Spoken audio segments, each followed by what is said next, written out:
Kung sa isang iglap nakalimutan ng Diyos na ako ay isang manikang basahan ng pagkalooban ng kapirasong buhay. Hindi ko sasabihin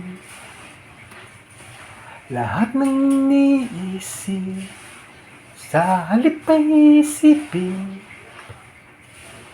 lahat ng sasabihin. Itatangi ko ang bawat bagay-bagay, hindi dahil lamang sa kahalagahan nito, kundi sa kung ano ang kahulugang totoo.